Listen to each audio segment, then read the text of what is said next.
Okay, so you guys are going to flip when you hear what's really behind this latest royal mess. And this is definitely not the wholesome justice crusade it's been sold as. What you're about to hear is messy, disturbing, and deeply uncomfortable, because if even half of these claims are true, claiming they hacked phones, invaded privacy, all that jazz. And yeah, Harry's got a track record. This isn't a media scandal. It's a legal and moral disaster. For years now, we've been told a very simple story. Prince Harry, traumatized, grieving, forever haunted by the death of his mother, is bravely standing up to the British press. Meghan Markle, or Rachel Meghan Markle if you want to get formal. See, everyone's talking about Harry. He says they hacked phones, invaded privacy, and destroyed lives. And a lot of people believed him. Some still do, because on the surface it sounds righteous. Who wouldn't want accountability for media abuse? But here's the thing, what if this lawsuit isn't about justice at all? What if it's about revenge, manipulation, and power? And what if Harry isn't actually the mastermind, but also isn't the innocent pawn he claims to be? That's where this gets explosive. Behind the scenes, there's one name that keeps coming up, Meghan Markle, or if you want to be formal, Rachel Meghan Markle. Now, critics have been accused of blaming Meghan for everything, and to be fair, that accusation gets thrown around far too easily. But this isn't about vibes. Supposedly her brainchild. Now, it gets worse. Remember how Harry's always going on about how the press This isn't about personality clashes. This is about strategy. Remember her character on Suits? Rachel Zane, the razor-sharp paralegal, with the photographic memory, legal instincts, and ambition to match. Well, according to multiple insiders and commentators, that legal thinking didn't stop when the cameras stopped rolling. The claim is this: the lawsuit strategy wasn't Harry's idea, it was hers. She allegedly framed the entire press battle, not just as a legal fight, but as a moral crusade tied directly to Diana's death. And that emotional framing matters, because it bypasses logic. Harry has repeatedly said the press killed his mother. He points to the infamous BBC interview, the manipulation, the lies, the forged documents. And here's where things take a dark turn, because critics now argue that Harry is doing the very thing he accuses the media of doing, exploiting grief to advance an agenda. Enter Baroness Lawrence. Her son was murdered in a racist attack, a horrific, life-shattering crime. And here's the uncomfortable truth, many people forget. For years, the Daily Mail actually championed her case. They pushed for justice. They amplified her voice. So when Prince Harry approached her about joining his lawsuit against that same newspaper, she trusted him. Why wouldn't she? He's royalty. He speaks the language of victimhood. He talks about justice, but according to allegations now circulating, that trust may have been abused. This is where the story stops being gossip and starts being dangerous. There are claims that evidence was falsified to bring Baroness Lawrence into the lawsuit, not misunderstood. possibly at Meghan's urging, falsified evidence, fabricated witness statements to get her on board. Not misfiled, manufactured.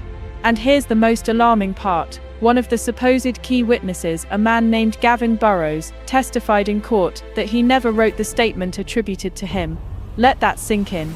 He said the statement was fabricated, not edited, not misquoted, fabricated. That is an allegation of perjury sitting right there on the record. And what happened next? Nothing. No immediate investigation. No dramatic pause, no courtroom reckoning. The case just kept going. Which raises an obvious question: why? In any normal legal system, a witness recanting a statement under oath would trigger alarms. But here the judge allowed proceedings to continue as if nothing happened. People are now asking uncomfortable questions. Is the judge compromised? Is there pressure not to dig too deep? He testified in court that he never wrote the statement attributed to him. He said the whole thing was made up. Is royal proximity warping the justice system? Because this case should have been dismissed years ago under statute of limitations rules. Yet, it wasn't. And critics say the reason is painfully simple: who Harry is.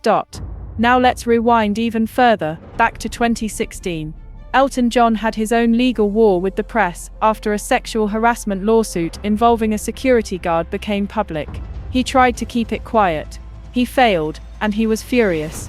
According to this theory, he even admits in his book Spare that Elton John and a lawyer named David Sherborne were instrumental in getting. Elton didn't just want privacy, he wanted payback. And that's where Meghan allegedly enters the picture.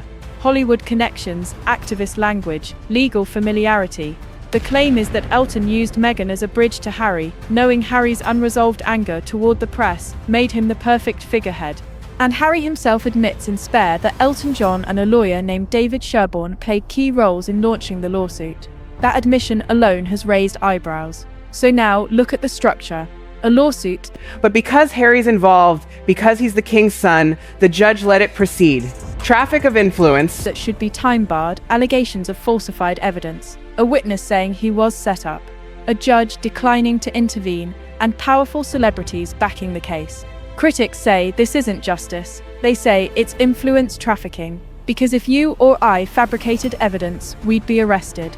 No book deals, no sympathetic documentaries, no carefully curated victim narrative, just consequences. Here, quote, "It's another wrinkle." Some commentators claim Meghan has already emotionally checked out, that she got what she wanted, public revenge on the press, and now Harry is left holding the legal grenade. There are even rumors, unverified but widely repeated, about her scrambling over tax scrutiny and financial exposure. Is that true? No one knows for sure. But perception matters. And allegedly, she's running from the IRS. So yeah, she's back in the UK, but not for... And right now, the perception is that Harry looks isolated.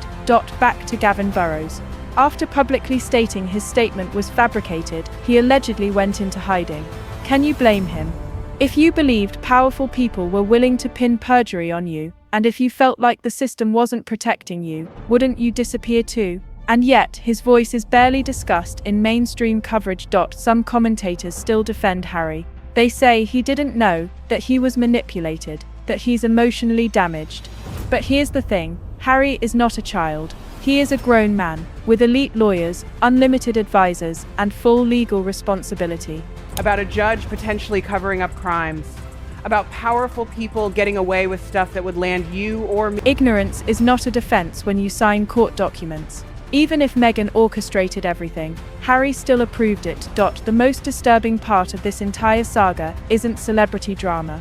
It's this: a grieving mother may have been exploited, evidence may have been falsified, and a witness may have been sacrificed, all in the name of revenge. If that's even remotely true, this isn't a royal spat, it's a stain on the legal system. This isn't about liking or hating anyone. This is about power. When powerful people believe rules don't apply to them, trust in institutions collapses. And once that trust is gone, everything else follows. Maybe the truth will come out. Maybe investigations will happen. Maybe accountability will finally land. Or maybe, like so many times before, nothing will happen at all.